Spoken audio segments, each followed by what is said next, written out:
Welcome to That's Based. Happy Saturday. I'm your host, as always, Caleb Salvatore, reporting from somewhere underground. We're laughing our way through the end of days. Brought to you by Outlaw Streamers and our friends over at Blood of Tyrants Wines. Drink bloodoftyrants.com. Promo code BASED, B-A-S-E-D. Like the title of the show, it's going to save you 10% off your order at the checkout. Drink bloodoftyrants.com. Promo code BASED, B-A-S-E-D. Like the title of the show, will save you 10% off your order at the checkout. Red and white wine along with the Liquid Freedom energy drink. Drink bloodoftyrants.com one more time. Promo code BASED, B-A-S-E-D. Like the title of the show, will save you 10% off your order at the checkout. Speaking of which, Stockholm Mia, the red face of white supremacy, is here with us as always. I committed a cardinal sin before the show that I rarely do. I drank a soda. A real soda. Not, what are those things called? Poppy. Poppy, not a poppy, not an Olipop. It's like Zevia or something like that.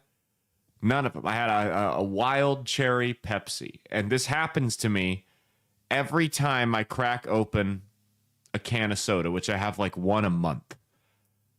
I crack it open. I think to myself, I fall in love with the idea of it, and I go, man, I could really go for whatever we got out in the fridge. And I'll crack it open, pour some ice in it, 3 ice cubes, because my grandpa always had this like OCD with 3 ice cubes. So that's like an ode to him. I do 3 ice cubes with everything I drink. And I take a sip of it and I go immediately, oh, that's why I don't drink these. But I finish it because I don't like to be wasteful. Mia will work on a soda all day, a can all day. All day, she will work on this same can of soda and never finish it. But and this is why I don't drink it, because if I get it, it'll be gone within 30 seconds. And I'll have like 3 in one sitting. It's just not good. And then I'll have like 2 or 3 drinks left and you'll throw it away. Yeah, correct. I'm not even done. Because I don't want cans all over my home. Call me crazy. Well, we have got a great show for you today. Oh, my update didn't install. Great. But we got a great show for you today. We're going to talk a whole mess of stuff. We have got, well, turns out I was right about something. I was right about something that I called months ago. And we're going to talk about that. And it brings me no pleasure to be right on this issue. We have got Donald Trump declares war on my favorite, I'm not being sarcastic, Republican congressman. We have got an InfoWars show host murdered. Some controversial deportations, a Bernie Sanders rally. We exposed some corruption within the Democratic ranks. The WNBA is trying to negotiate for more money. I don't know what that's all about. We got a whole bunch. Oh, and we've got another wise words from Neve comment. We're going to break down. We're going to react to her best comments every week here on The Big Show. Remember, we air every Monday, Wednesday, and Saturday, wherever you get your shows, except Spotify, because nobody can figure Spotify out for some reason. Drop us a rating if you like the show and you listen on Apple Podcasts. That helps with the algorithm, and we really appreciate it.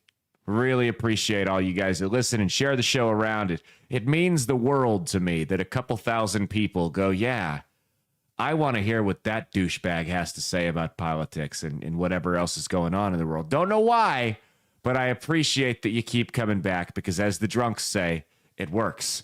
We got a whole bunch of stuff, but before we get into anything, I left a clip out from the Wednesday show where we broke down the Omaha mayoral debate that happened on Tuesday, and I just felt that this clip was important to show about Omaha Mayor Gene Stothert to help put it into context for some of our more local listeners, you know, just how we feel about and why we feel the way we do about the Stothert campaign. Go ahead, play this. No. What are you doing? Go up. No, it's under McDonald, under intro, right there. Yeah, sorry. Thank you. Mike McDonald, 30 seconds. Last year when I was serving in the legislature, we were having discussions about property tax relief, trying to put more dollars, make sure they stay in your pocket. Mayor Stothert was texting the senators and asking them not to support the property tax relief, and the governor at the time, based on the idea that it was going to actually negatively impact her tax incremental financing projects. That's the kind of contact she was having last year when we were trying to look for true property tax relief. She's texting senators to stop that based on TIF projects. Is that not the most politician-y thing you've ever heard? I mean, the woman comes out in support, supposedly publicly, of property tax relief, and then in private, she's asking people not to pass it so she can continue to fund her pet projects. Now, Stothard did claim that he was lying, And he said, well, I have the texts. And then she goes, well, I texted the senators, but it wasn't about that. It was about blah, blah, blah. So first he was lying. Then he goes, no, I actually have proof that you did this. And she goes, well, you're taking it out of context. So which is it? She's like a little kid getting caught in a lie.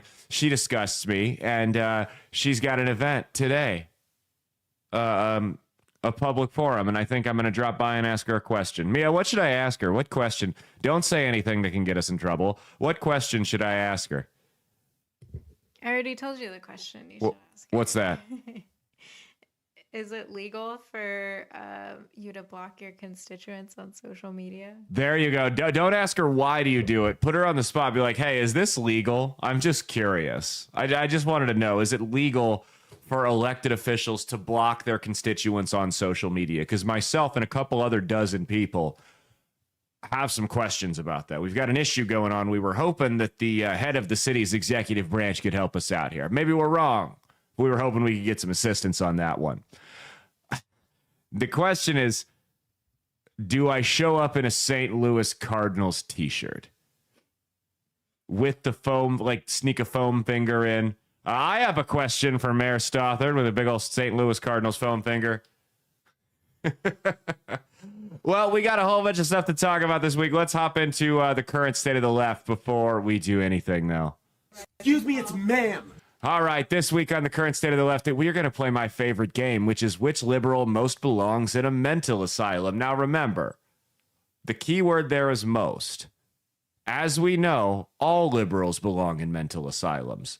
But of the videos we're going to show you, it is the law that one will belong in an asylum more than the other, and we need you, the audience, to help us. Drop a comment on YouTube or Rumble which one you think belongs in the asylum more. All right, we got two contestants this week. Let's go to our first one, who had maybe a little bit of an overreaction to a street preacher. Go ahead. Harder, but you need to try less being like somebody you're not and start to humble yourself and be somebody that God made you to be. He didn't make a man to be a woman. He made the man to be a man.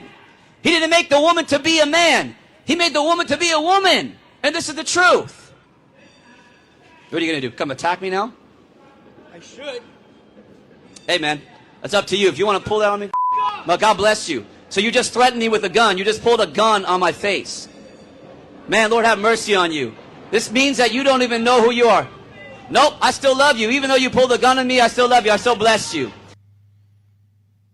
Now, look, we can talk about street preachers till we're blue in the face. That guy didn't actually seem to be all that aggressive of one. But if your reaction, if you were really a woman and somebody called you a man, you might get offended by it. But it wouldn't rattle you to your core to the point you want to commit acts of violence like these people do. And the reason they do that is a simple one. It's because they know deep down that it's bullshit. You ever see people lash out when they know they're living a lie, some form of projection? That's what you're watching every time you see a trans person wig out when they're quote unquote misgendered. Can we stop calling it misgendering? Can we just start calling it properly gendering? Because that's what it is. He is a dude. He looked like a haunted house worker the way he was dressed up there. I mean, why do they all have to dress like that? And it's crazy because it's always like the most like, how do I put this? It's always the guys with like the 5 o'clock shadow that are walking around identifying as women. You ever see some dudes that are, we've all seen guys like this. We all know guys like this. They can't help it. They just naturally look kind of feminine. They just have some feminine facial features and maybe dainty little hands. And I'm not shitting on those guys. They can't help it more often than not. But It's never those guys that are the trans women, right? Never, ever. It's always the guys that look like Joe Rogan. Like those are the trans women 9 times out of 10 look like Joe Rogan. The other one are Danny DeVito. You know, those are the only types of trans women you see. Now we got one other contestant here. Why do you keep calling me Bill? Literally, they look like Bill Dauterive.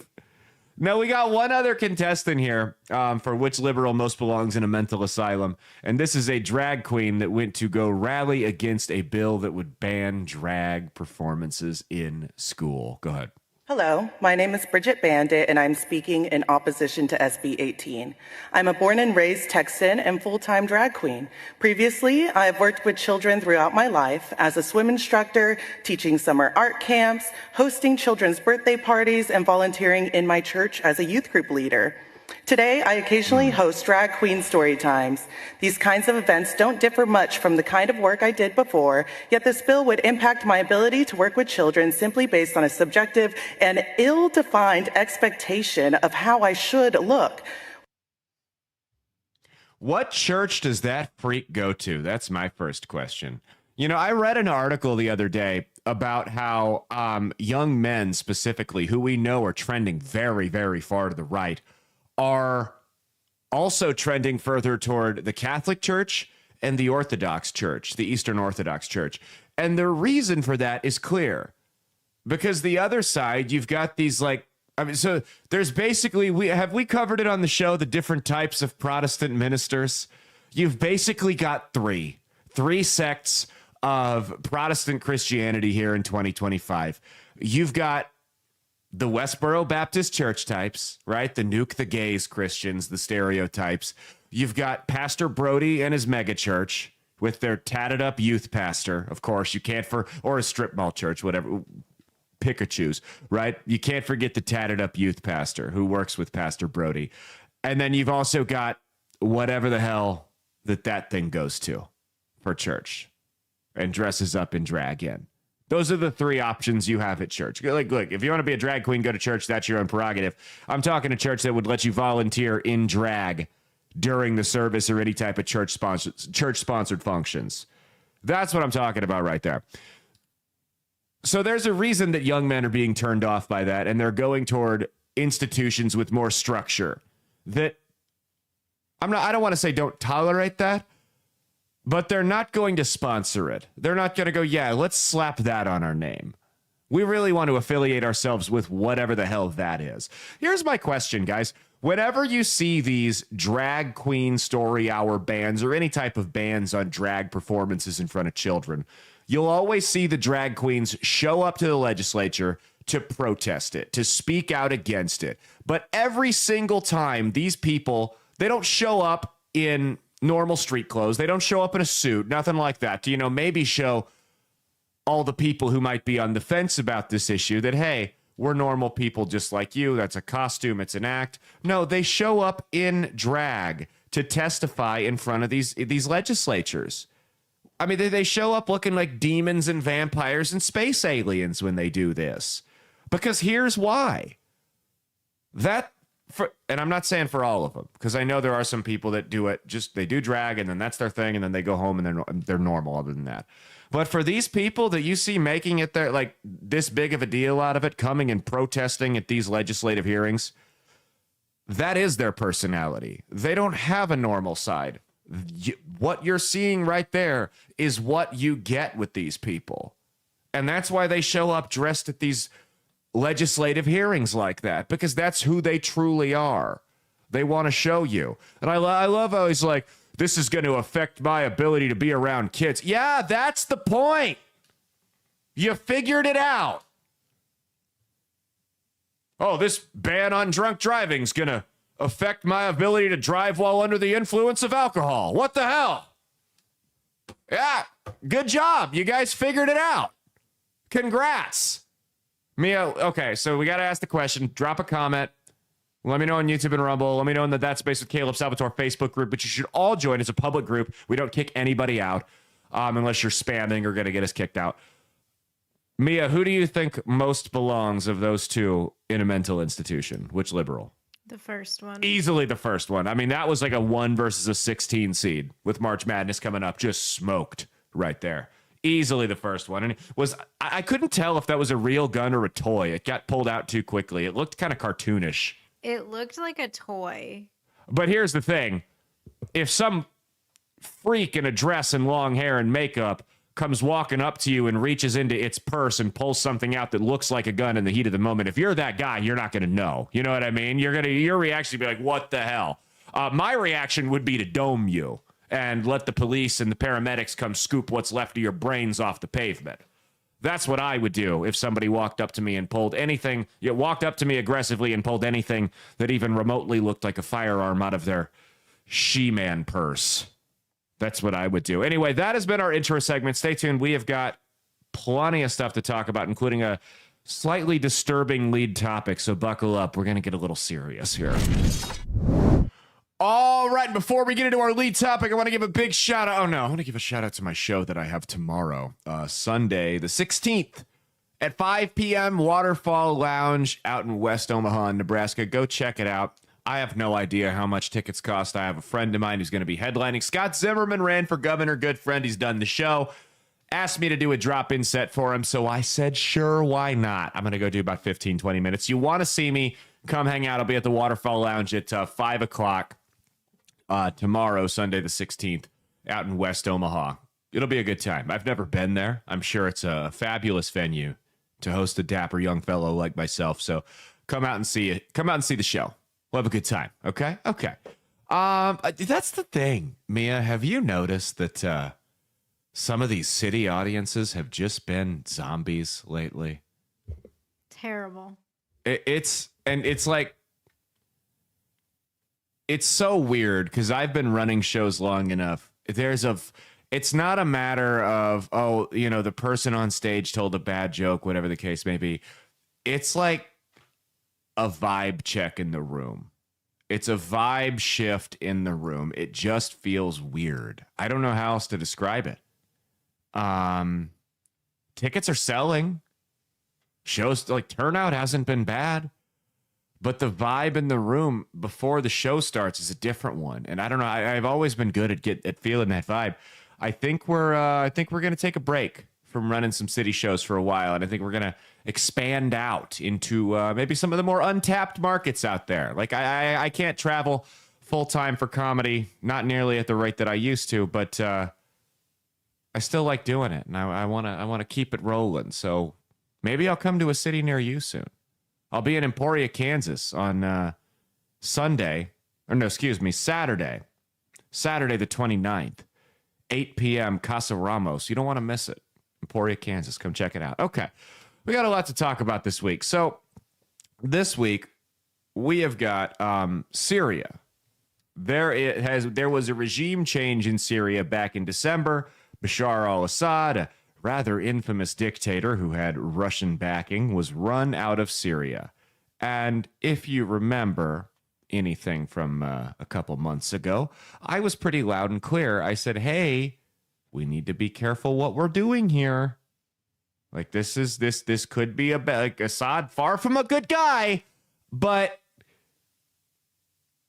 we don't know what we're getting into if we topple him. And of course, these so-called rebels that were overthrowing the Assad regime over in Syria were Islamic extremists that were being funded by the United States. Now, we did this in Iraq. We did this in Libya. We tried this in Syria previously. We did this in Egypt. And every time it just destabilized the region. It's like we don't learn. In fact, I don't think it's that we don't learn. I think we know exactly what we're doing.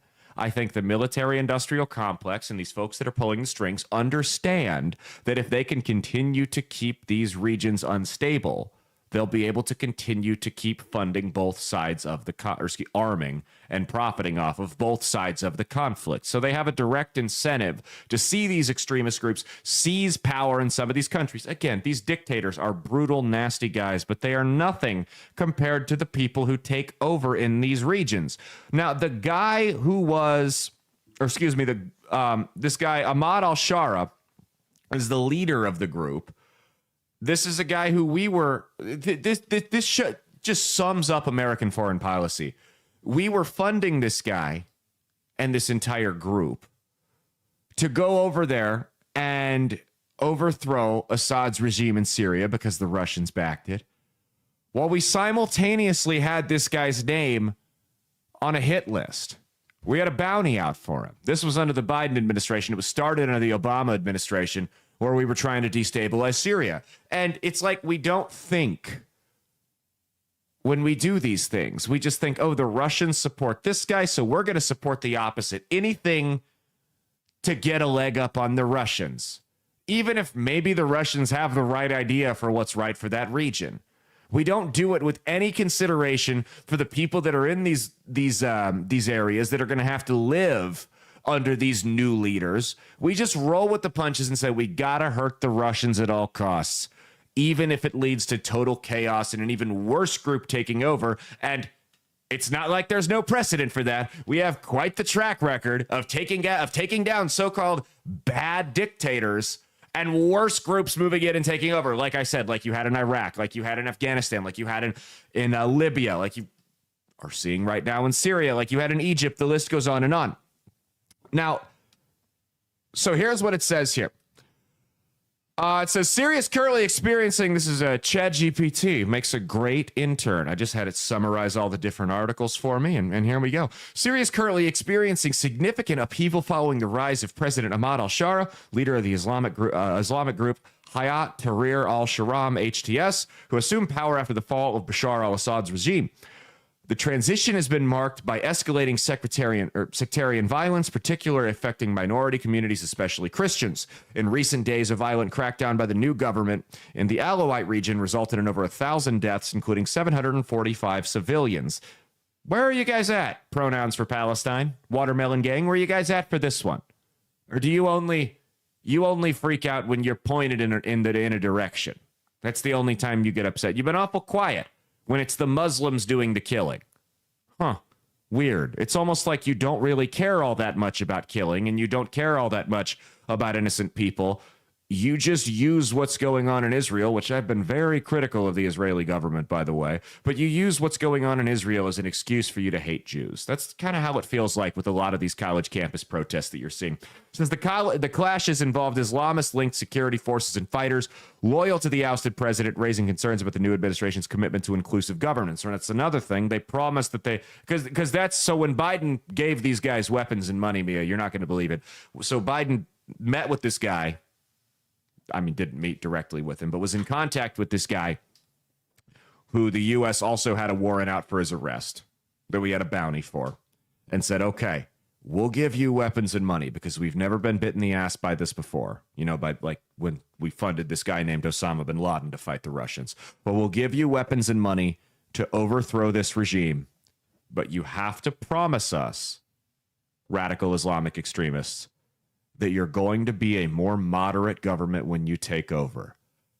And he said, absolutely, President Biden, we will be so much more fair, so much more moderate. We're not going to discriminate against non-Muslims. We're not going to go after Shiite Muslims, nothing like that.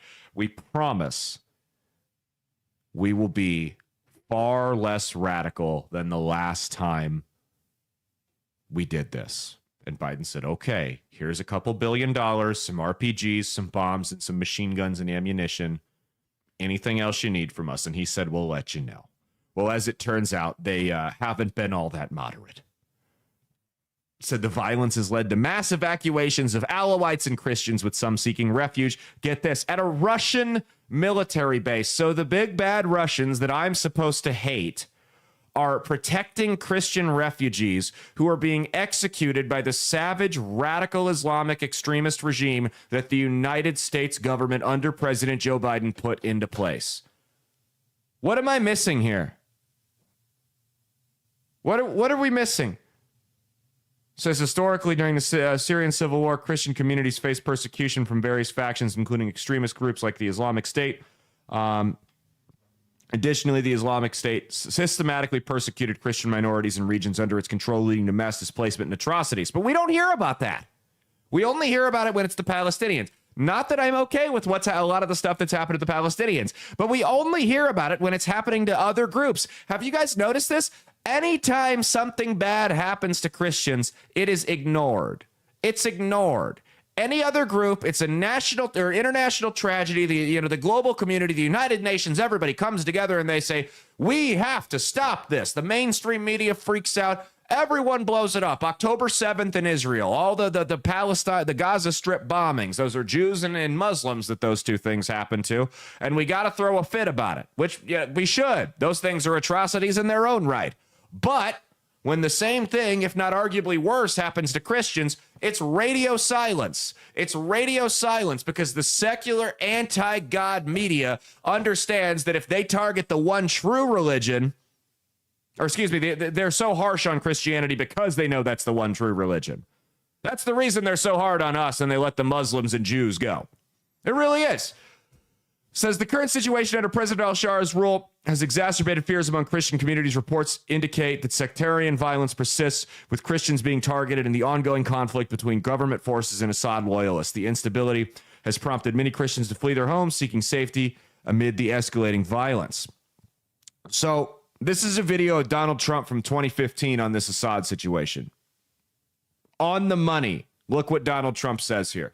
So I've watched Assad, and I've watched a little bit on the other side. The problem is the other side of Assad, we have no idea who they are. They probably are ISIS. I'm saying, are we better off with Assad? We have no idea who these people are. We give them weapons, we give them ammunition, we give them everything. Aaron, we have no idea who, I mean, maybe it's worse than Assad. So what are we doing? Why are we involved? We have to get rid of ISIS, very importantly. But I look at Assad, and Assad, to me, looks better than the other side. And, you know, this has happened before. We back a certain side, and that side turns out to be a total catastrophe. Russia likes Assad seemingly a lot. Let them worry about ISIS. Let them fight it out. Huh. Hell of a concept. Hell of a concept. Two concepts right there. Number one, that maybe Assad was better than what was waiting in the wings for when he inevitably collapsed in there. And number two, maybe if Russia's so worried about Syria, we should let them fight these extremist groups and stop getting American troops killed for bullshit wars. I can't imagine why the deep state and the intelligence agencies and the military-industrial complex wouldn't want this guy in charge. Odd. That's a little strange. Now, here's another guy who is incredibly slept on, in my opinion, but I also believe he is truly, and I'm not kidding here, truly one of the greatest minds in American politics. And I wish more people would pay attention to what he says. This is another guy who said something a little similar on the Syrian crisis right when the Assad regime fell in December. Go ahead and check out what this guy had to say. Because as bad as Assad was, the people that are taken over will behead women if they learn how to read or show their faces in public. They will throw gays off of roofs. They molest little boys. They're monsters. They're going to execute. I've told you, the second this happened, I tweeted it. When Assad's regime fell in Syria and the United States funded it, the United States signed the death warrant for every Christian and Jew in the country. If you're a Christian or Jew in the country, you got probably till the end of the weekend to get the fuck out of there before it becomes open season on you. Because, yeah, while Assad might have been a bad dude, he wasn't going to genocide Christians and Jews. Assad was Muslim, but the Muslims that have taken over are more radical extremists. Now, they claim to be more moderate, because so that's what got the U.S. on board to keep funding them. Was the head of this radical Islamic terror organization, who's a former Al-Qaeda member with ties to ISIS and funded by the Taliban, said, okay, when I get power, I'll be more moderate. Now, we can totally trust him, because we've never been burned before on this. Like when we funded ISIS to take over in Iraq, or we funded this guy named Osama bin Laden in Afghanistan. We've never been burned on this before. They're already on video shooting Christians in the back of the head over in Syria within 2 days of taking the capital. And we funded this. We took a guy who we knew was a bad guy, that had never done anything other than be a bad guy, and his group of rabid, radical extremists, and we said, here you go. Here's money and weapons. Yeah, sure, we know you're going to exterminate a third of the country the second you take office, but go ahead. If it's points against the Russians, that's all that matters. Because that's, again, American foreign policy in a nutshell. I don't know about you, but it's like that guy can see the future or something. What do you think, Mia? I mean, that guy, it's impressive. I don't know who that other guy is, but he's pretty handsome. He's a good-looking guy. I agree. He is a real good-looking guy. And he's never once... The best thing about him is, despite getting so many of his predictions right, I mean, we're talking north of 90%, he's never once claimed to have psychic powers or be some type of messiah or prophet or anything like that. He's never claimed that. He's just been able to identify patterns and tell you what's going to happen next. It didn't take a rocket scientist to see what I said, to see what I predicted was coming. And it only took 3 months for it to come to fruition to the degree it is now. I mean, it's been going on, but over the last week, we have had just outright massacres of Christians, hundreds of people in a day, getting mowed down by these radical Islamic extremist groups, and absolute crickets from the media. I take no pleasure in being right in this. I wish I would have been wrong. I really do. But I knew it was coming. I knew this was going to happen. It was so obvious to anyone with eyes who understands how Middle Eastern politics work. You have a bad guy gets toppled, worst guy replaces him. Every single fucking time without exception. That is how it always works over there. The United States destabilizes the region, and these people in American politics, they're not stupid. They know what they're doing. A rational person could come to the conclusion that after you destabilize 3 or 4 different countries, you'd start to figure out that, hey, this doesn't work, we should change it up. Obviously, they've got some other type of angle here. Obviously, they want to see the chaos. They want to see the death. They want to see the human rights violations. Why? I don't know. Probably because they're making money off of it. That's the only thing that makes sense to me. If you can think of another reason why the powers that be in this country consistently destabilize regions and get Christians, Jews, women, and gays massacred at the rates they do, I'm all ears. But to me, it seems like all these people that are getting, and Sunni Muslims as well, because there's different types of Muslims. But it seems to me that all these people that they're getting massacred by these extremist groups are collateral damage in their path to profit and power. And that's a crying shame. I mean, I'm dead serious. The Obama administration started this bullshit. They funded it. And then they made sure that it got seen through to the end, to its inevitable conclusion under the Biden administration. You saw it. The money and weapons stopped flowing as freely for a couple of years under Trump, and then Biden ramped it back up. You saw this. We knew this was coming, and they saw it through to its inevitable conclusion, which was a genocide of Christians in Syria. I'm sorry. Barack Obama, Joe Biden, Anthony Blinken need to be tried for war crimes, because that's what this is. They're accessories to heinous war crimes, not just in Syria, all over the world. I mean, look, we're funding a genocide in Yemen, a genocide by radical Islamic extremists in Yemen. Over and over and over again. And that's a harsh reality that some of you need to wake up to, because you've been lied to in your history classes. The U.S. ain't always the good guys. In a lot of the cases, especially in Middle Eastern politics, there are no good guys. And when there are no good guys, sometimes it's best to just stay the hell out of it. If there's 2 jackasses that want to fight each other at the bar and you don't like either of them, maybe it's not a good idea for you to pick one side, because they're both going to go to jail tonight. So maybe you should just stay out of that one. And you're going to get drug into it, and you're going to get in trouble, and it's going to be all this unnecessary stress for you. So maybe just stay out of it. But that is something that you guys need to, that a lot of you need to come to terms with, which is that we are not the good guys. I'm not talking about you and me. I'm talking about our government.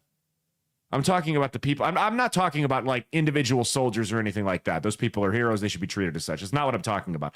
I'm talking about the people that pull the strings within the military industrial complex. I'm talking about a lot of our politicians that create these unstable environments intentionally, whether it be for money or power.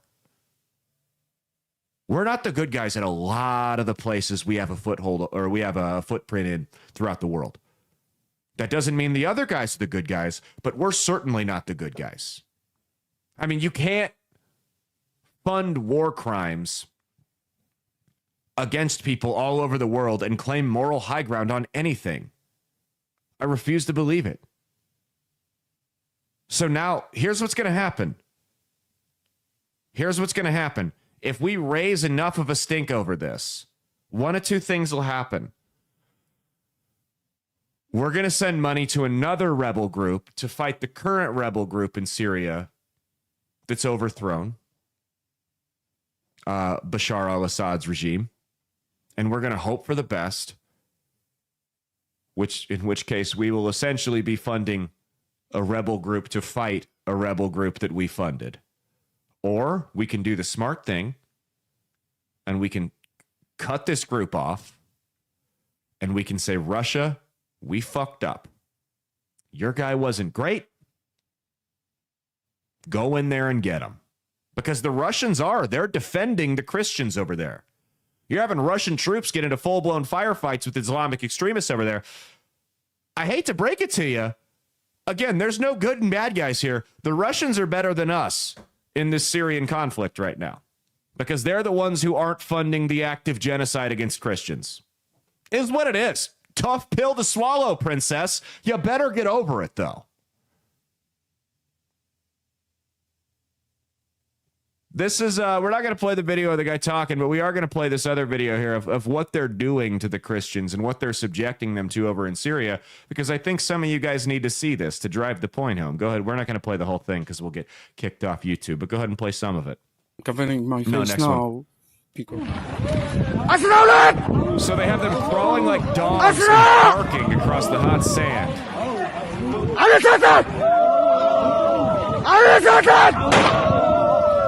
Scroll up. Go, get off that.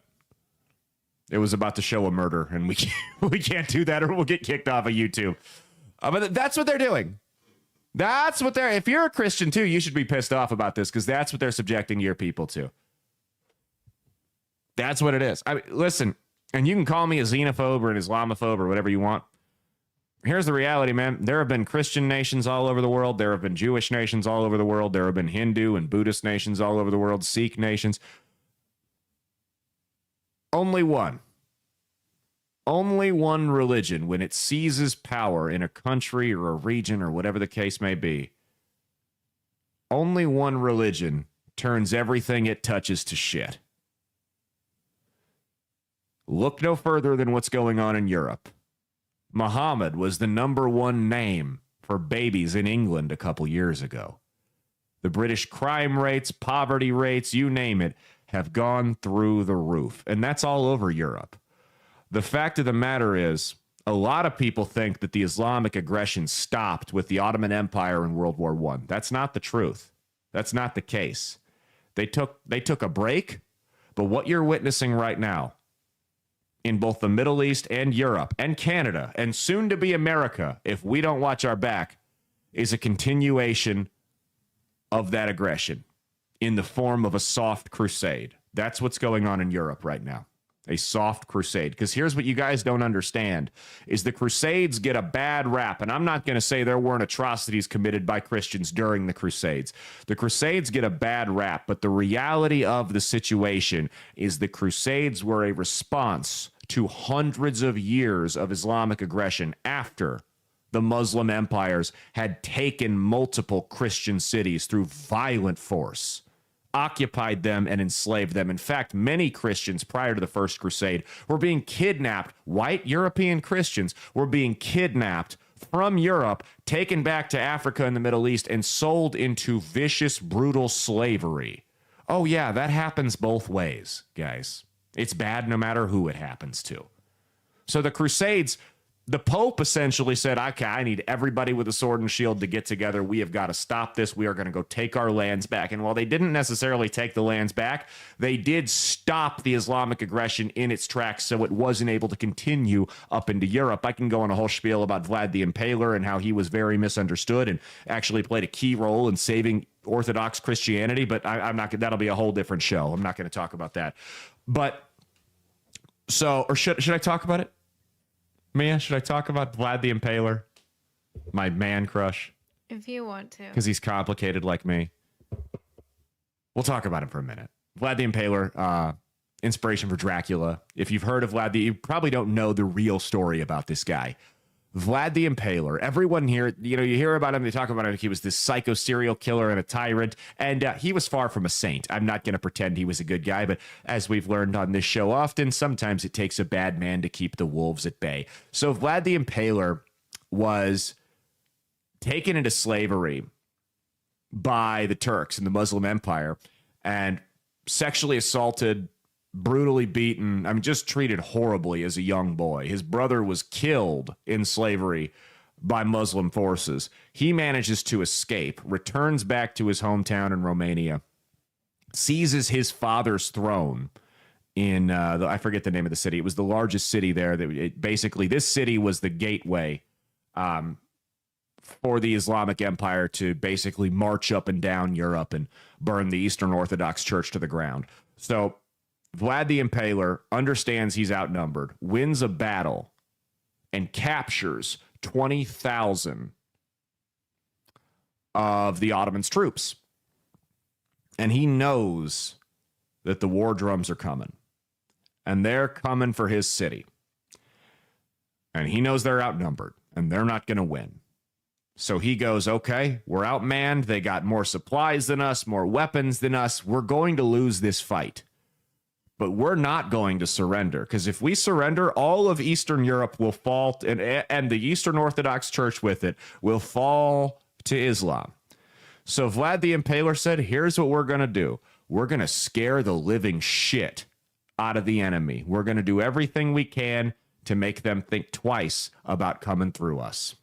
So he took the 20,000 hostages he had, and this is where he gets his nickname, got a bunch of 10-foot tall wooden stakes, drove them through the genitals, up through the throat of these guys, so out their mouth, and put all 20,000 of these hostages on these stakes. That's where he got his name. He created a forest that was 2.5 miles deep in front of his city for the Muslims to march through. They got there. They took one look at it. Some of them turned around right there, didn't even go in. They tried to go through it. About halfway through, they went, this ain't worth it. We may win this, but the juice ain't going to be worth the squeeze here. We're done. Scared the living shit out of them. You couldn't even see the sky. It was blacked out by so many bodies that were impaled through these stakes.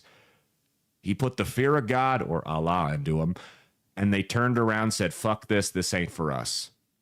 Vlad the Impaler, not a great guy, likely saved the Eastern Orthodox Church. That's the reality there. So sometimes they lied, and again, perfect example.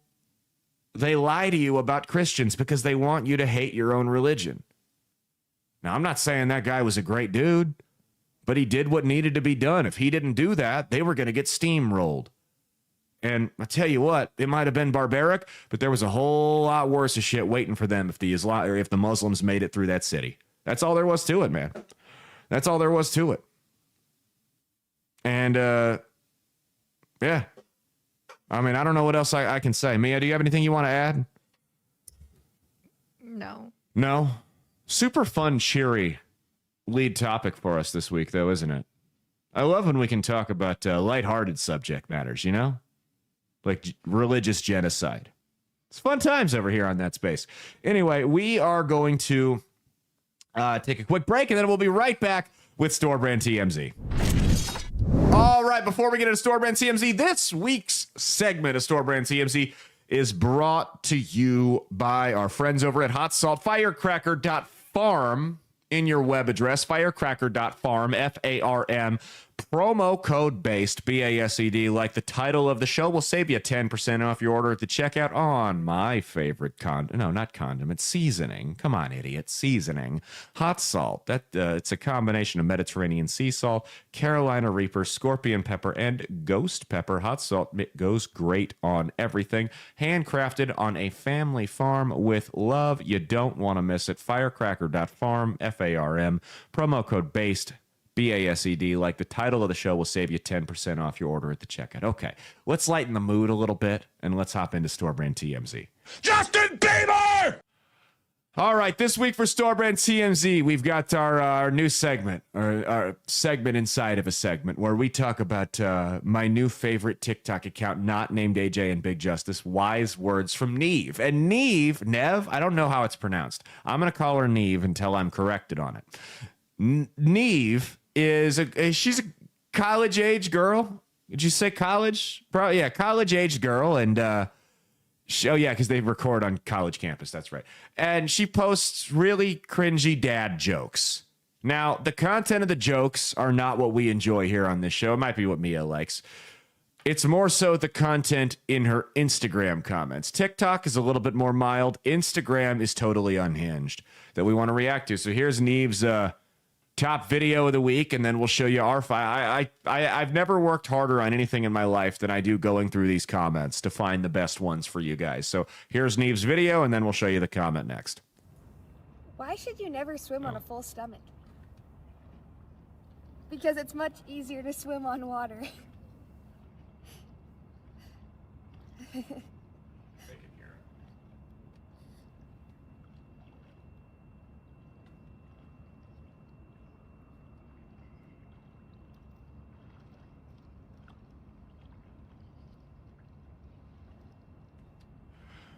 All right, so that was the video. Here is the top comment on said video. Go ahead and pull it up. Haha, man, that was funny. Good one. Stretch my ball bag over a light bulb and tattoo the veins.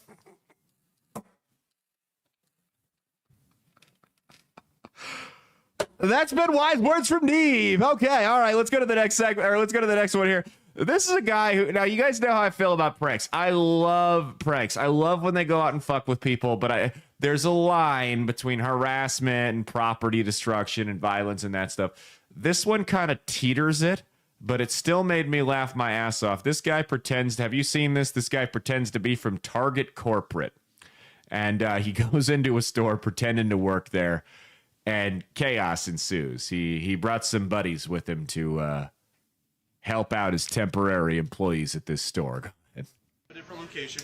Let's get this ironed out. Check your HR emails. We were going into a different one. They didn't need us there. They sent us here. You guys are good to go. What do you mean we're good to go? Go ahead and bring the guys in. You're not even on the phone, dude. Come on, get out of the store. See if I was on the phone or not. Here. You guys can get to work. We're all good. Everyone get to work. So you guys want to go ahead and take over the lanes? Go ahead. Get out. Hey, Go ahead. out. No, go ahead and take over the lanes. Go ahead and I need people at self-check. I'm the district, and these are my workers. These are my workers. You guys need to go. You're good. Number 8, I got you right here. I'm going. No. Do not let him on the lane. You guys get off the lane. You guys do not work here. You guys are good to get out. You're literally cleaning this right now. What are we talking about? Mia, what would you do as you like to shop at Target a lot? What would you do if you were there and that happened? Probably just be confused. You know what? They're trying to, their store might have got shut down because of the liberals boycotting, and they needed somewhere to go work. I don't know what else they were supposed to do. I haven't laughed that hard. He just brought an army of employees with him. He's like, all right, guys, let's get to work. Okay, well, did you watch your show that I told you to watch? Because I warned you that we were going to spoil it this week. No, because it would be too long to watch to finish. Okay, well, there's a show on Netflix. Oh, no, we'll go to this next one first here. No, we'll do Little Yachty. Little Yachty's a rapper. He went on this woke cooking show. And I think what he said surprised the host just a tad. You spent $100,000 on a trip to Disney once. How much have you spent on charitable causes this year? Let's start cooking these pancakes. This year technically just started, so So this year, I mean, like, it's hard to. What about last year? Well, last year, you know, it's like it's hard to gauge. Oh, right. So what about the year before last year? Oh, well, that year, that's a good year. Yeah, I mean, it's just blurry. I be doing so much. BLM? Since you want to be so black powered? BLM is a scam. Clip that. Send it to the fucking news. BLM was literally a scam. They had bought mansions, and you probably wouldn't know anything about it because you don't care about black people. So you don't follow black I do care about black people. Look at my chocolate. You're mad. It's a disguise. You're mad.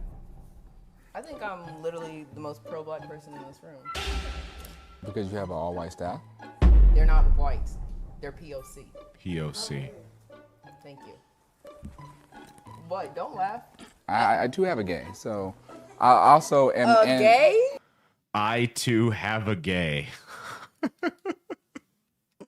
Oh man, she was not ready for that. You are gay. I'm glad that more people are waking up to the fact that BLM was a scam.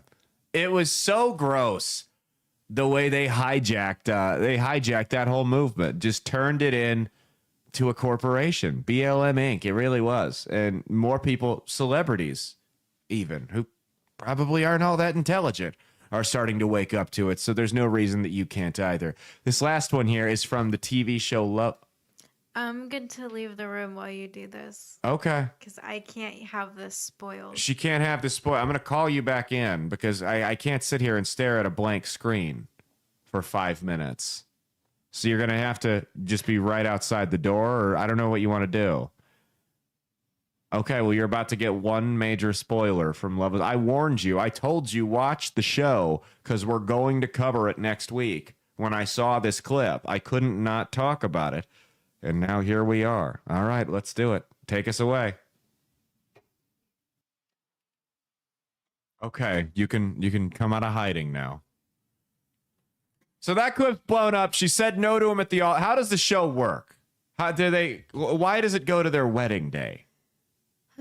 Okay, so the show is these people get put in like little pods. And they're all hot and crazy, right? Yeah, so the show is supposed to be like, oh, falling in love with somebody without seeing them. But everyone that gets put on there is like attractive anyways, so it doesn't really matter.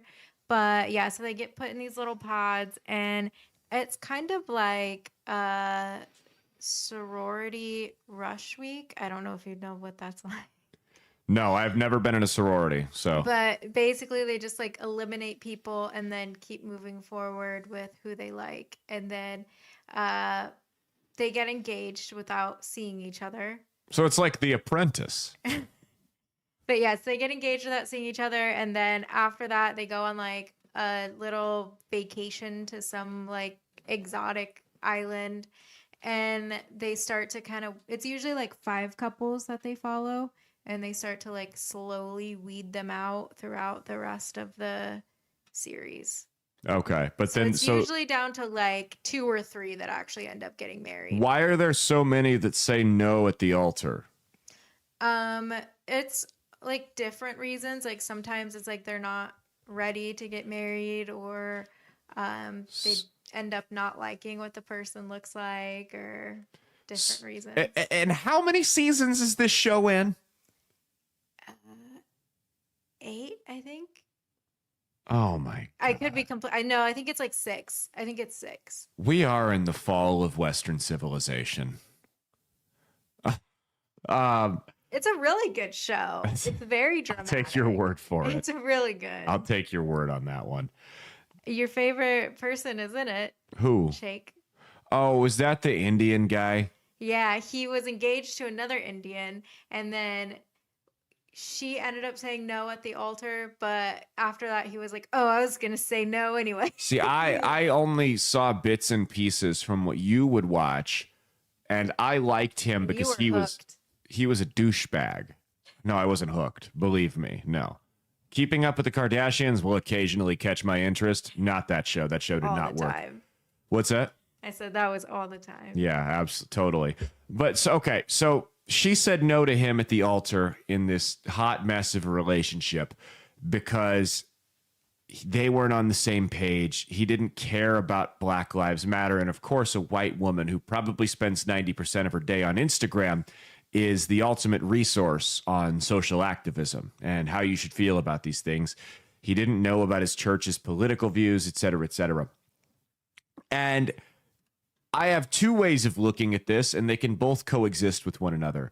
The first one is that guy dodged a bullet because liberal women are a cancer. They divorce at higher rates. They are much more likely to abort your child. They're also much more likely, if in the rare event that they don't kill the baby, to change its gender if they decided that they wanted a girl and it came out a boy. So he dodged a bullet on that one. He didn't have to deal with the radical left lunatic and an ideology that is rapidly dying out, as it should.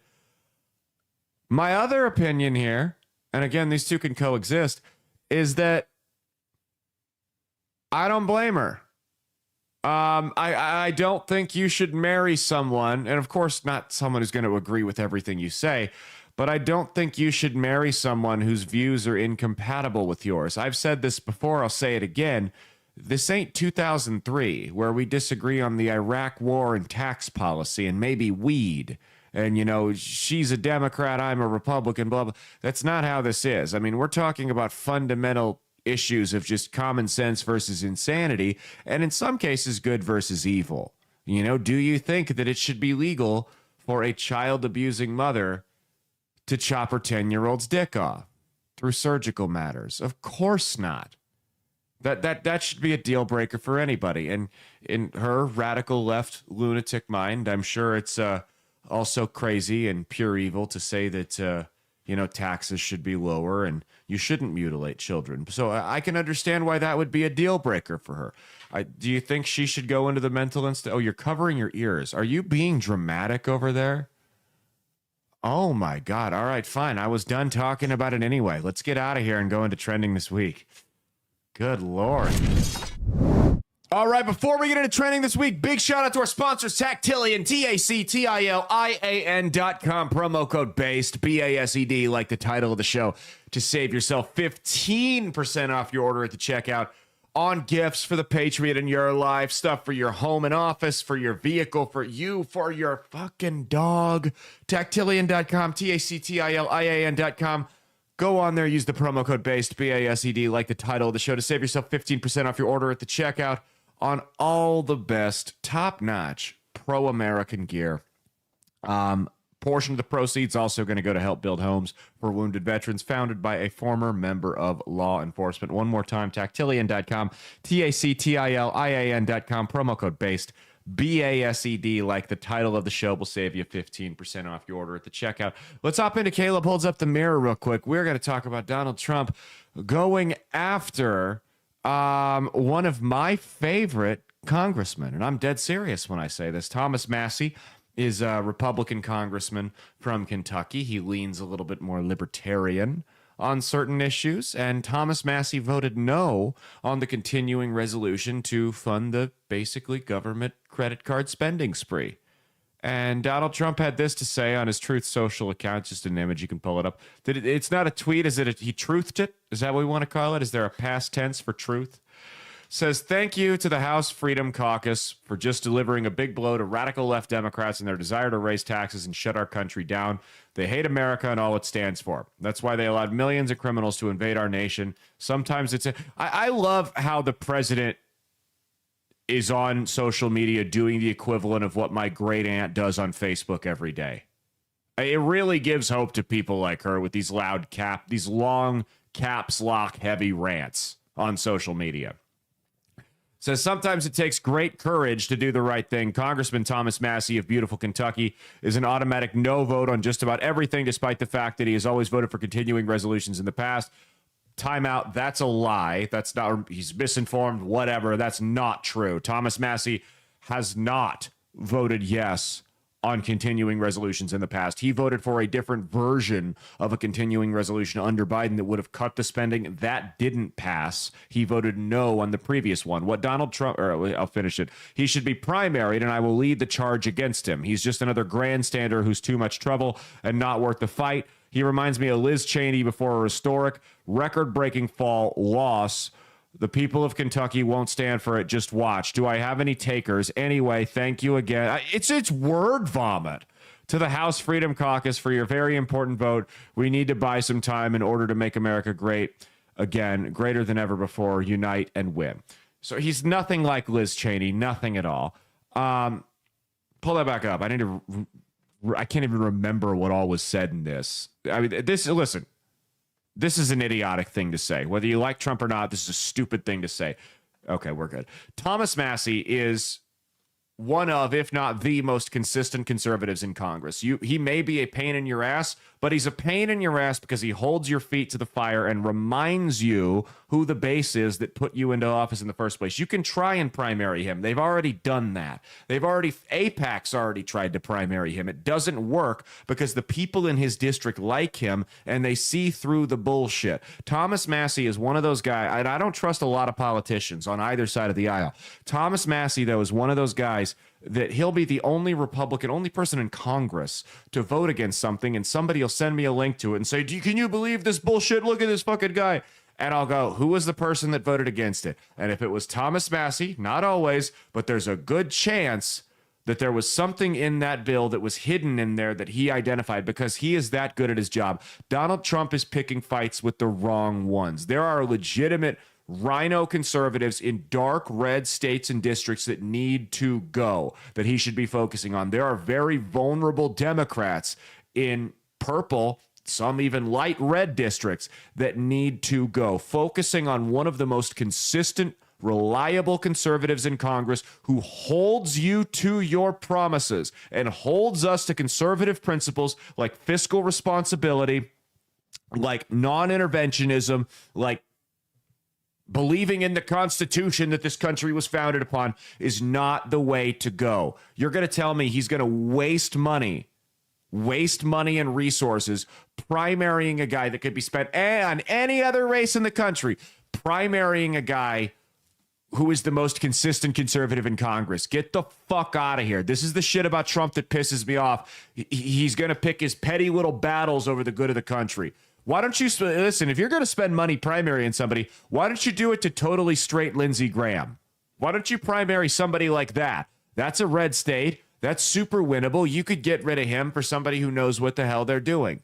You won't beat Thomas Massie. I promise you. You will not. I would bet a substantial amount of money. Nobody you run down there can beat Thomas Massie in a primary. Guarantee it.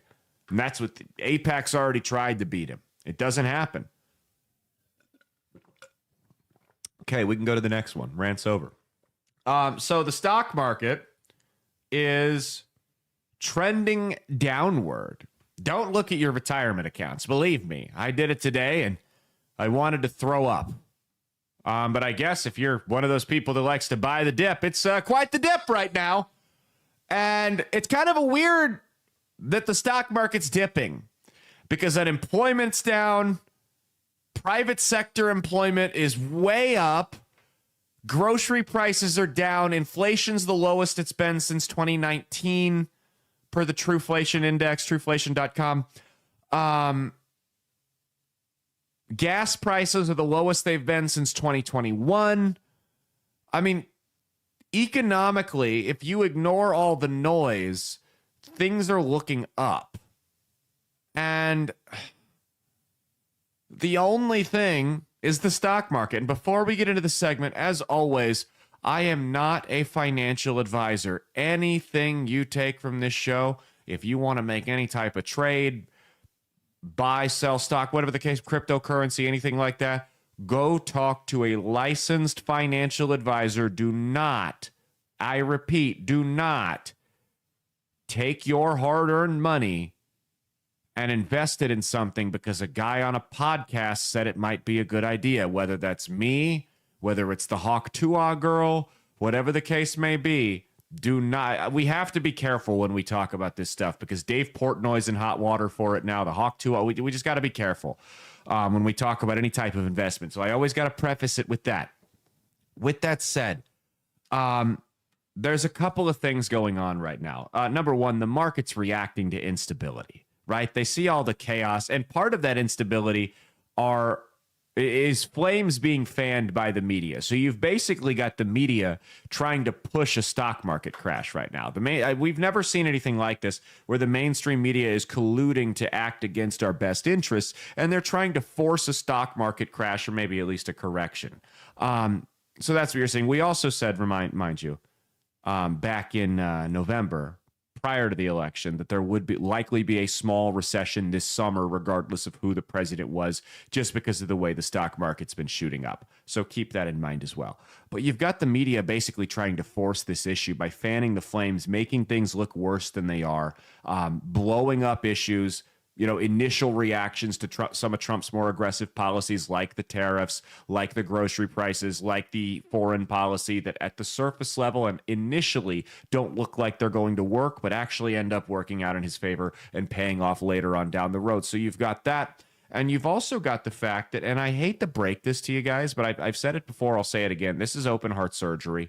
It's a little risky. It's not going to be fun. It's going to be some bumpy rides. Recovery is going to be a little tough. But we've already had the heart attack and we have no choice. This has to be done now, or we are, as a country, we're going to die. And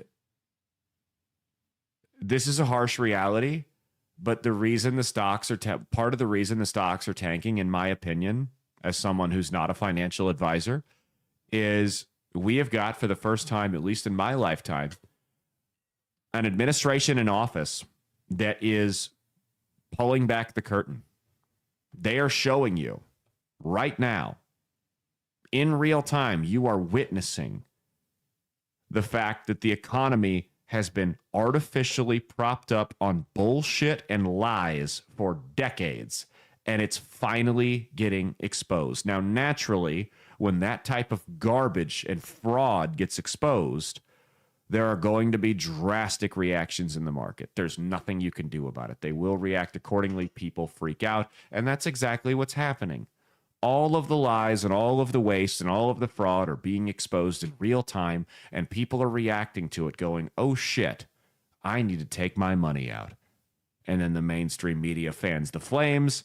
And the real big whales in the stock market that have their money in there and have been actively working against these anti-establishment candidates like the folks in the Trump administration, they've got the money to burn that they can pull a bunch of money out of these stocks and intentionally tank some of them. Now, that works two ways. When whales pull their money out, a bunch of other people pull their money out even further, which gives these whales the ability to come back because they have the expendable income to do it. Once the stocks have bottomed out and tanked, buy them super cheap and then make all their money back. So, I mean, they're kind of ripping the market off as well here. So they've got that going on. That's a twofold way to do it. They can take down the president they don't like and make a bunch of money in the process. So they've got that going for them. It's like I said, man, with the Fort Knox thing, this is a less extreme version of if they found no gold in Fort Knox.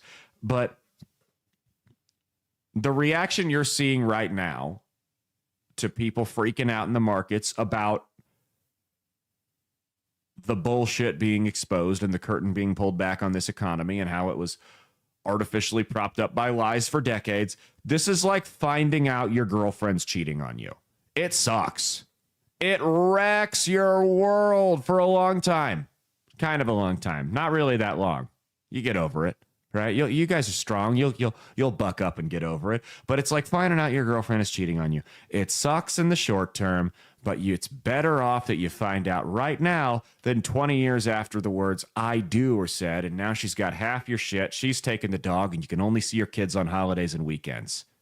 So those are the alternatives. We can either keep propping the economy up on bullshit and lies and just wait for the whole thing to inevitably implode and the country to descend into anarchy and chaos, or we can address the problem right now, nip it in the bud, go through a little bit of a rough transitionary patch, and then get back on course. I prefer getting back on course. Mia, what would you rather see? Would you rather go through a couple rough months in the stock market or watch the whole country collapse? What would you rather see here?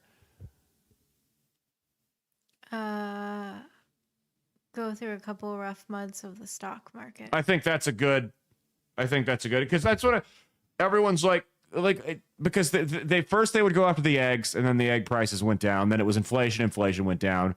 Foreign policy stuff started to work out. The tariffs, all the countries caved on the tariffs. So they don't really have anything else to go after. So now the last thing they have is the stock market, and they can somewhat manipulate and control that. That's not all within the president's control, especially if you've got whales that are actively sabotaging it. So all they have to go to now, all the folks on the left, is the market. And I'm not going to sit here and downplay the importance of the market, but that's all they've got. I mean, I'm seeing people on Facebook that are 27 years old go, look at your retirement accounts. Is this what you voted for? Like, I don't know. Are you planning on retiring in the next year? Because unless you are, this really doesn't matter all that much. I don't look at my retirement accounts. Fuck no. Because I'm not retiring. I only see it when I go to put money into it. Why would I just check my retirement accounts? I don't give a damn. I have to meet with our advisor. Mia doesn't meet with him because women shouldn't be allowed to make financial decisions. But I have to meet with our advisor once a year, and we go over it, and he says, here's how we did compared to, blah, blah, blah. Here's what we want to do this year. And I go, okay, cool. I'll let you know if anything changes with our situation. I don't check my retirement accounts. If you're in your 20s and 30s, you should just be, again, not a financial advisor, pouring money into it. Who gives a damn? The only time someone in their 20s or 30s should be checking their retirement account is when they're cashing out their 401k to go to Disney World with. That's the only time. That's the only financial advice we'll give you on the show. I did it on Wednesday. I'll do it again. Cash out your 401ks. Take the penalties now. Go on vacation. That's a joke. Don't do it. A little too personal on that one. Struck a nerve a little too close to home. And then kill yourself later. Well, what are you going to do, right? You got to hit them with the sound effect if you're going to say kill yourself. Kill your fucking selves! Okay, that's a good segue. That's a great segue. Speaking of Alex, let's go to the next one here. Jamie White, the reporter, talk show host, whatever you want to call it, from Alex Jones's, I guess he doesn't work for InfoWars anymore. It's the Alex Jones Network or something like that because InfoWars went bankrupt. But Jamie White is a talk show host and reporter for Alex Jones. He was found last week murdered outside of his home, shot in the neck one time. None of his belongings were stolen. Wasn't a suicide. Shot in the neck and left to bleed out and die while he was getting home from work at night. Now, here's the thing. Right before, a couple weeks before Jamie White was murdered, it came out that he was on this thing that got leaked from the Ukrainian government, NATO, called the Ukrainian Enemy List, which were public figures and media folks that the Ukrainian government determined to be a threat to their gravy train and money laundering scheme. War funding efforts. Jamie White was one of those people, got shot in the neck. Now, Elon Musk was another one. And right before Jamie White got murdered, Twitter got hacked and shut down, and the servers were based in Ukraine that were doing it. Now, shortly after that, another InfoWars reporter who was on this same list got his house swatted multiple times in the night. If you don't know what swatting is, it's where you call up, say, hey, this is so-and-so. I'm at my house at blah, blah, blah street in blah, blah, blah, Texas. I have my wife and kids tied up. I'm going to start killing them and then shoot myself. Police go, holy shit. We've got a murder-suicide about to go down. They send the SWAT team in. 9 times out of 10, it's at 3 a.m, so the guy's just asleep in his house. You wake up at 3 a.m. to your door getting kicked in, and you see armed men running up the stairs. If you're like me, you're probably going to start shooting at them because you think you're being robbed. Well, that's a SWAT team, and now they see a guy who's shooting at them that they just got a call was about to murder-suicide his entire family, and they, in their mind, rightfully so, gun him down. Except he wasn't going to murder-suicide his entire family. It was some trolls on the internet that did it. Now, we don't know where these phone calls came in from, but we do know they came in from a foreign cellular provider. That's all the information we have on it thus far. Mia, how much do you want to bet that those phone calls came out of Ukraine? How much do you want to bet? I'll bet my entire retirement account. That's right. Right after you cash it out and take it to Disney World, right? That's I forgot that. That's another great reason to draw on your 401k is the casino. Always a good call. Kidding. So then shortly after that, the guy's house gets swatted again the next day. And after that, Michael Flynn, former general with direct connections to the Pentagon, comes out and says not only do we have all this going on with the InfoWars reporters and Twitter getting hacked, there are teams of hitmen from Eastern Europe in the United States, in Texas specifically, as we speak, here to assassinate several targets that are on this Ukrainian enemy list. One of those targets was Elon Musk, who did an impromptu interview on the Joe Rogan Experience. Turns out the reason he did that is because he was being tailed by one of these assassin teams. And he said, you know what? Let's mix it up. They're not going to kill me live on the JRE. Gambled there and he won. Another name they're looking to kill is Alex Jones. Mia, do you think I'm on the Ukrainian kill list?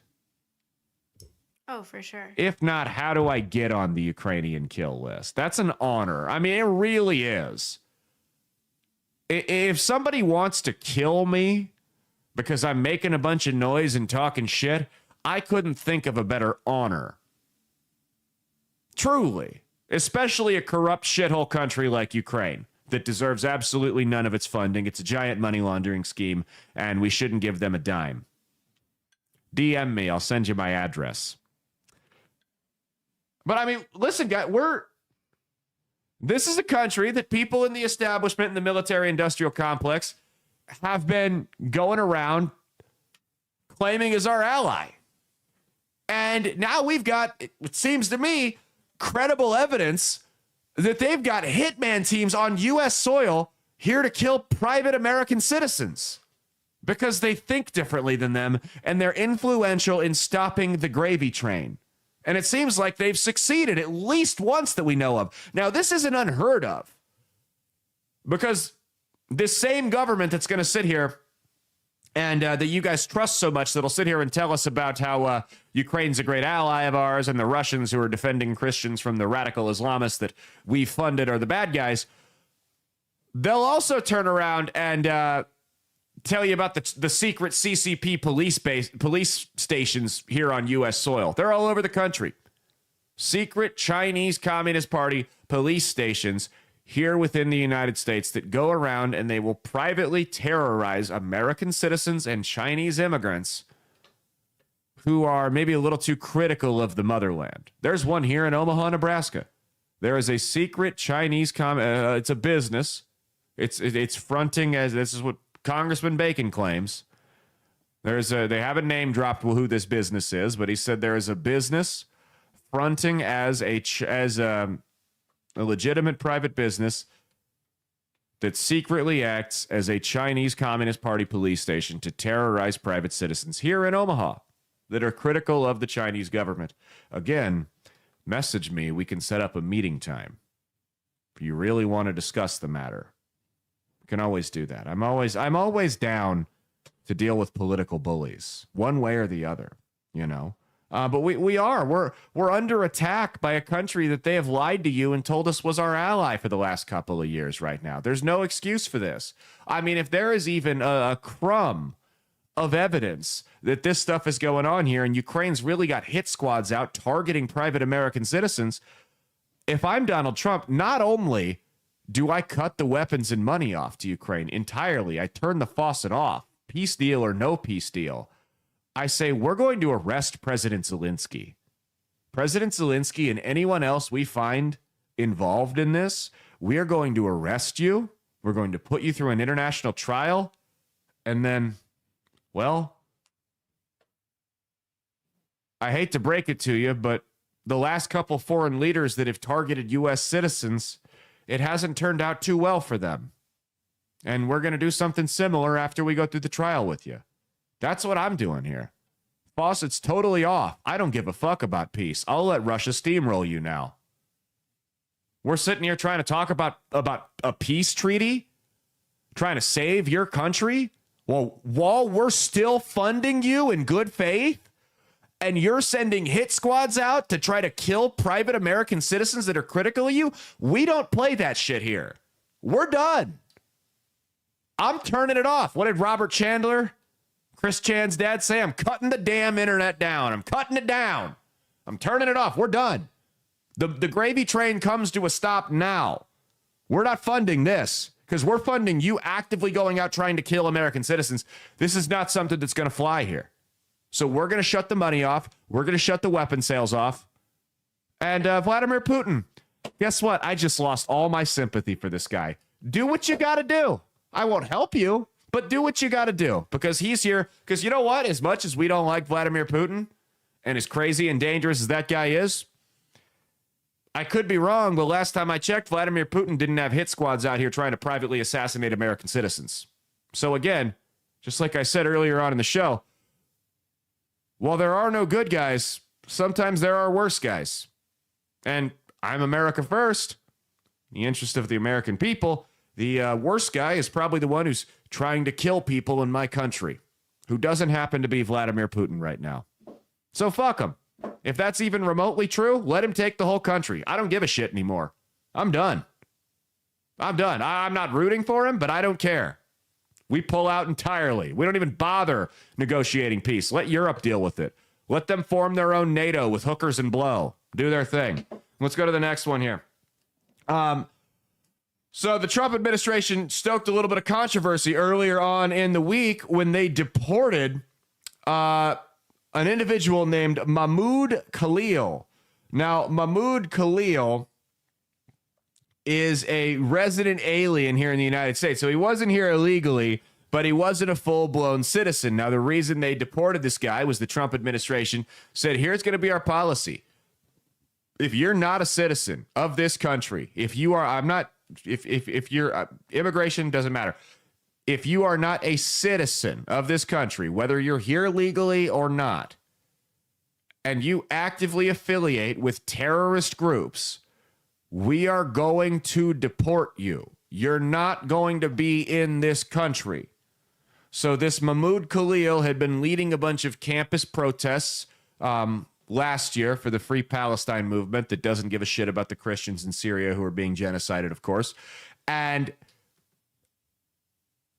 all kinds of anti-Semitic rhetoric, death to America, pro-Hamas, you name it. Just openly pro-terrorist. And Donald Trump said, you know what? The Trump administration said, you know what? You're out of here. So the Department of Homeland Security announced that Mahmoud Khalil, a Palestinian activist and Columbia University graduate student, was going to be deported. They said he led activities aligned to Hamas, a designated terrorist organization. This association raises concerns about potential threats to national security, justifying the revocation of his green card and initiation of deportation proceedings. Now, of course, everyone on the left is going, no, you can't do this. It's a violation of free speech, blah, blah, blah. Here's the problem. If he were an American citizen, that would be the case. Now, he does have, as a non-resident, or excuse me, as a resident alien, he does have the right to free speech. However, the courts have ruled time and time again that if you are not a United States citizen, whether you're here legally or not, doesn't matter. The key word there is citizen. There are certain First Amendment rights that do not apply to you as the country's interest of national security outweighs that. One of those things is the association with a terrorist group. Now, there are multiple legal precedents here. You have Kleindienst versus Mandel, 1972. Ernest Mandel, a Belgian Marxist scholar, was denied a visa to enter the U.S. to speak at academic conferences. They cited his past advocacy of communism as grounds for exclusion under the Immigration and Nationality Act. Supreme Court upheld the government's decision in the 70s. You also had Harrisades versus Shaughnessy, 1952. Several legal immigrants, resident aliens, were members of the Communist Party. and they were ordered deported under the Alien Registration Act, which criminalized advocating for the violent overthrow of the United States government. They argued their First Amendment rights were being violated. They lost. You had Reno versus the American Arab Anti-Discrimination Committee. The U.S. government sought to deport members of the Popular Front for the Liberation of Palestine, PFLP, a designated terrorist organization. Individuals argued that they were being targeted for their political speech and activism, violating the First Amendment. Supreme Court ruled that the government has wide discretion in immigration enforcement and that non-citizens do not have a constitutional right to avoid deportation, even if it is based on their free speech. The court emphasized the First Amendment protections do not prevent the government from deporting non-citizens involved with groups that pose national security threats. So we have got all kinds of precedent and case law that back this up. You may not agree with it. You may find it to be a slippery slope. Now, had he been an actual American citizen and not just a resident alien, had he been an actual citizen, that would have been a different story. You can't deport a citizen for having stupid opinions. You can't arrest a citizen for having stupid opinions. But that was not the case here. The courts and the national security agencies have found time and time again that individuals who are not citizens that directly align themselves with designated terrorist groups are a threat to national security, and the interest of protecting the United States outweighs the interest of the freedom of speech of non-citizens. That's all there is to it. That's all there is to it. This is a guy who's called for a total eradication of Western civilization. His words, not mine.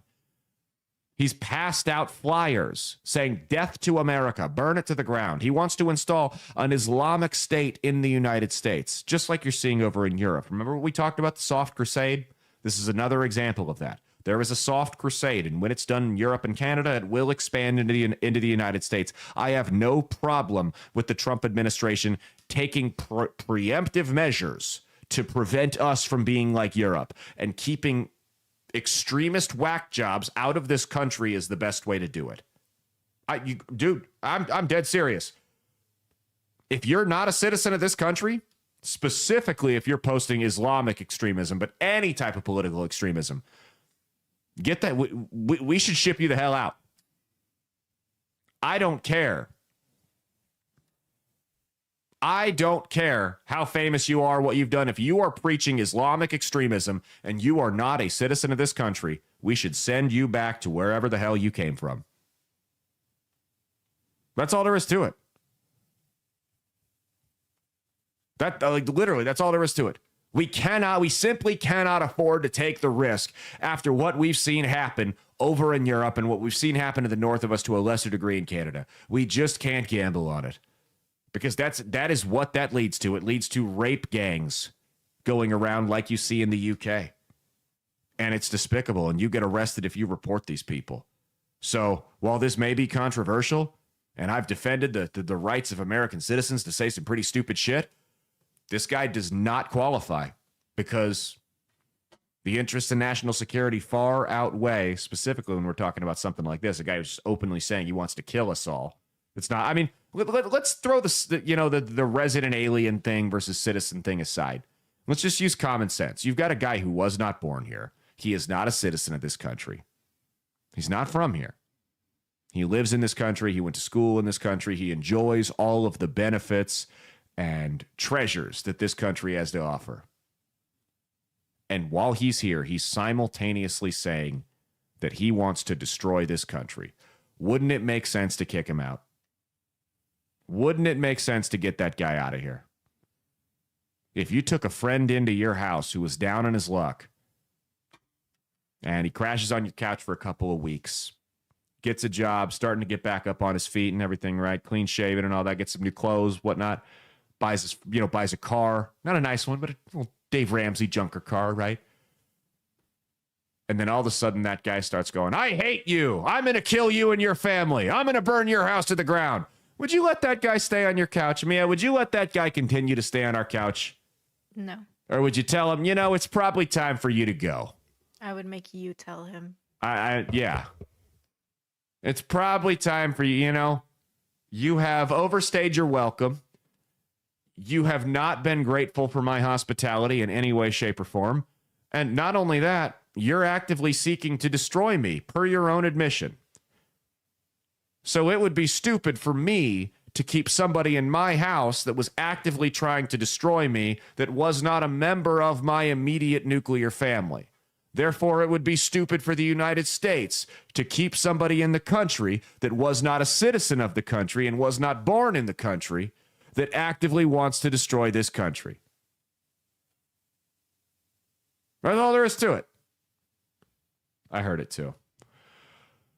We got a couple more, then we'll get out of here. The Democrat corruption is being exposed. It's being exposed. Jasmine Crockett, check out this video. Congresswoman Jasmine Crockett here. Which one is the first one there? Oh, no. Okay. Yeah, this is Choose Your Fighter. First off, this is funny.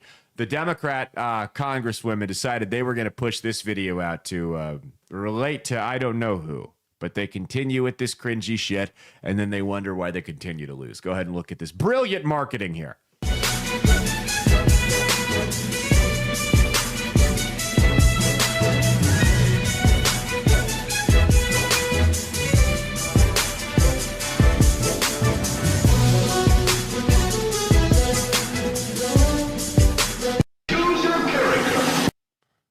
I did it like it was like a Super Smash Brothers game. What the hell did I just watch? Who agree? Do they not get it? They don't get it. The Men for Kamala ad that we all thought was an SNL thing. The weird obsession with all the creepy porn commercials they ran. Whatever the fuck that was. They just continue to do the same cringy bullshit. And they wonder why they're losing young men at record rates. They wonder why young men want nothing to do with them. I wonder. You know what I saw? That statistic we talked about early on in the show about how young men were turning to Orthodox Christianity and Catholicism at record rates. They're turning to those two sects of Christianity at about the same rate that they're leaving the Democrat Party. Now, you tell me if you think that's a coincidence. So this is Representative Jasmine Crockett here. This is a video that she posted to her TikTok, this dance video here. Go ahead and pull this up.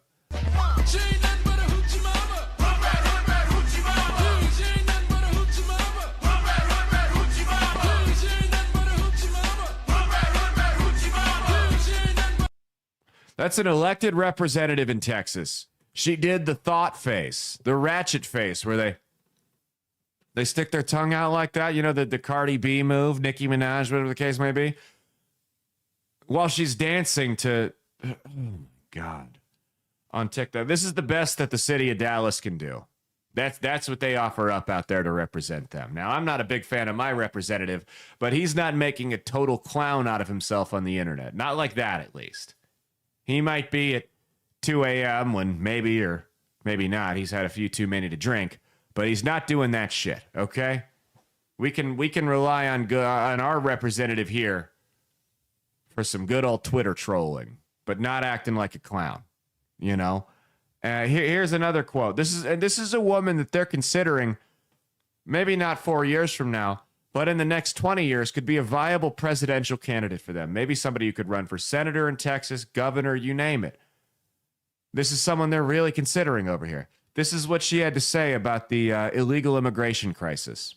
It is not a criminal violation to enter the country illegally. It's not a criminal. It's a crime. It's not a crime, which is why they're so frustrated, because they really want our local law enforcement to go out and round up people when they could be looking out for the murderers and the sexual abusers as well as the robbers. They want them to go and round people up on civil accusations. And so that Mia, what is it with every borderline retarded liberal woman having that annoying lisp? Is that fake? Because AOC has it too. I see it all over TikTok. Is that fake? Is that like a thing they do, like the gay voice, the liberal woman voice, where they fake that lisp?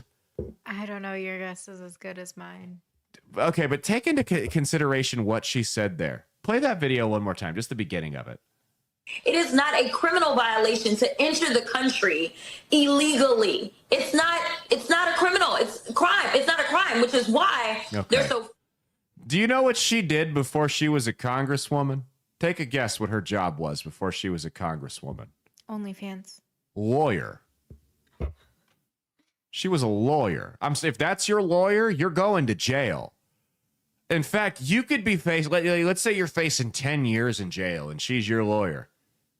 The moment she goes up there to defend you on the stand, the judge is going to go, that was such a horrible fucking defense right there, that I'm going to expand this guy's punishment to 20 years. Guilty, we're done. No retrial. See you later.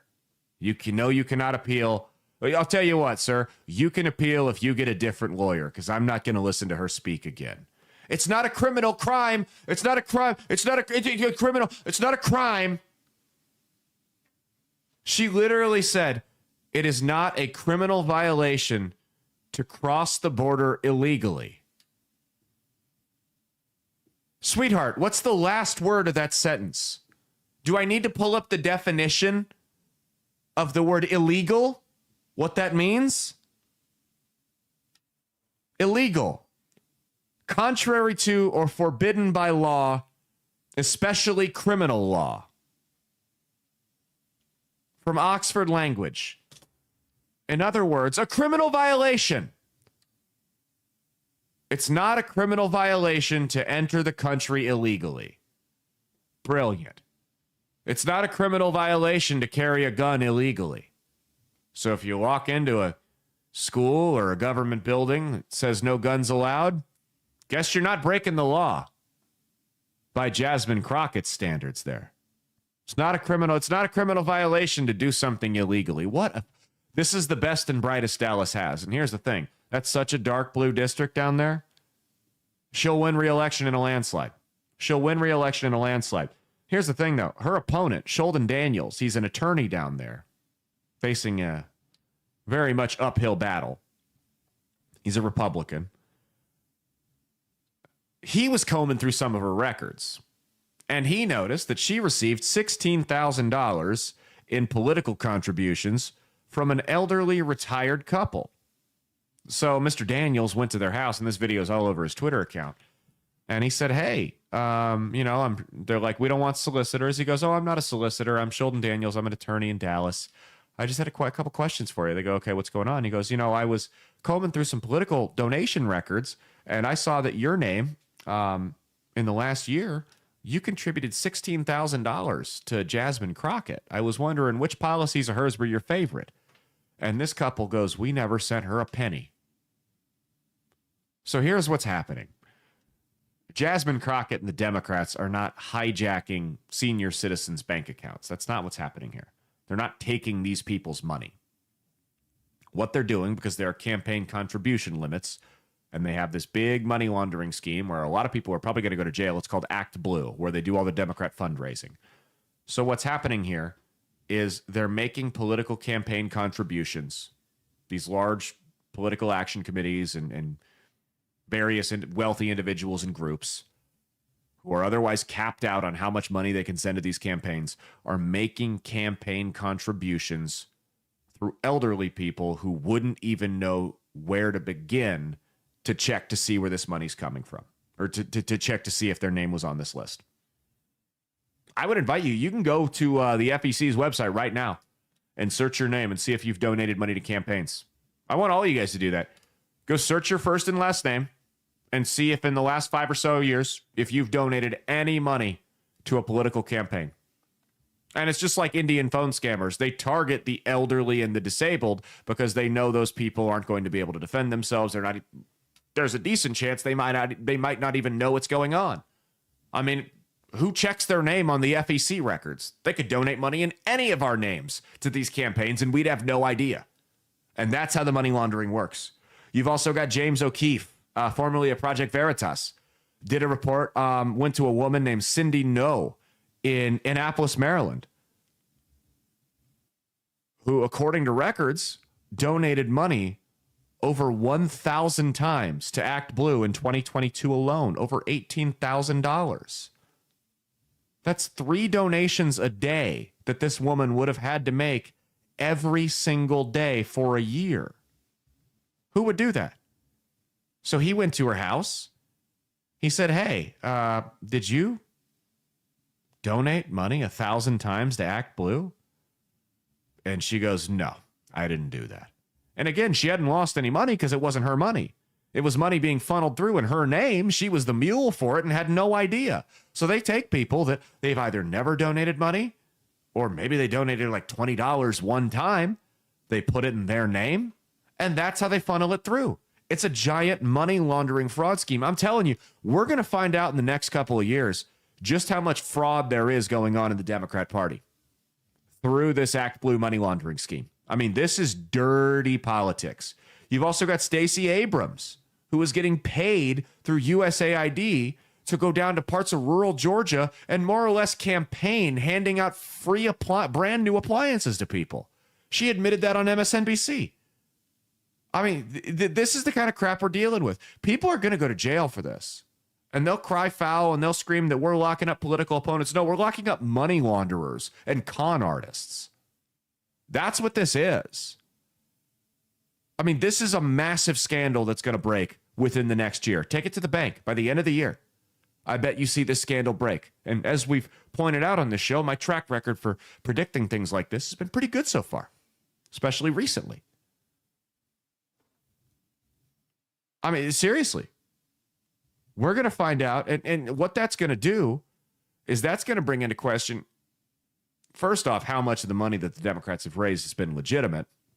But second off, and more importantly, how many of these elections have they won without how many of these elections have they actually won without cheating? That's going to be the big question. How many have they won without cheating? Because in these close elections that are decided by 1 or 2 percentage points, a couple $100,000 can make all the difference in the world. And if they're getting this money sent to them, I mean, that is open fraud that's being committed and fixing elections in the process. Okay, we got 2 more and we'll get out of here. Bernie Sanders had a rally, and he's going around the country. He's making campaign stops, trying to sell his socialist message to people all over the country, making stops in red states, and everyone's talking about Bernie's the direction, you know, the woke shit's not working. Bernie Sanders is talking about issues. That's what we need. Well, Bernie Sanders had the Against Me singer at his rally, who is now a trans woman. Fun fact, I used to listen to that band when the singer was still a dude, back when I was a freshman in high school. And they've got the Against Me singer at his campaign rally, and he sang this in front of all these people as the Democrats still can't figure out why they're losing the Christian vote. Go ahead.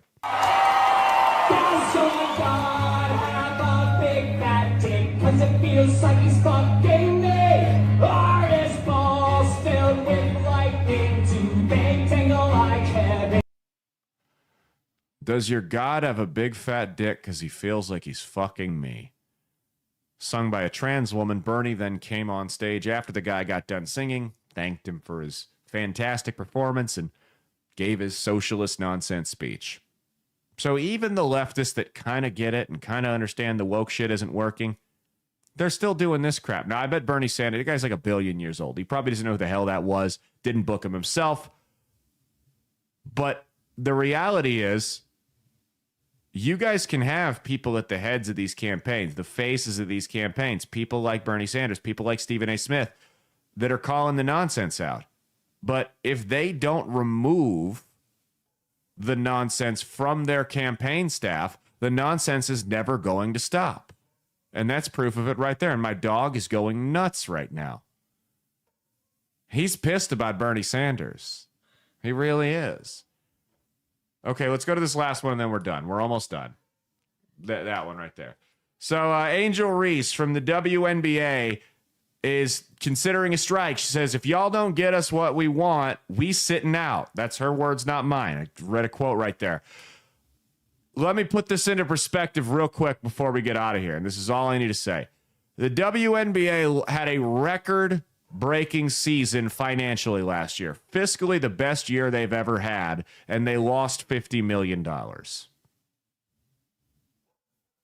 You have no leverage to negotiate with here. Antonio Brown said it best. If the WNBA disappeared today, nobody would notice. That's been our show. I don't know if you guys can hear the barking or not. We will see you on Monday for no, we're probably not going to have time to do a Monday show, are we? No, so we'll see it. We're not going to have a Monday show this week, but we will have a Wednesday show. We will see you. That'll be WTF Wednesdays. Cheat on your taxes, not your spouse, and stay based.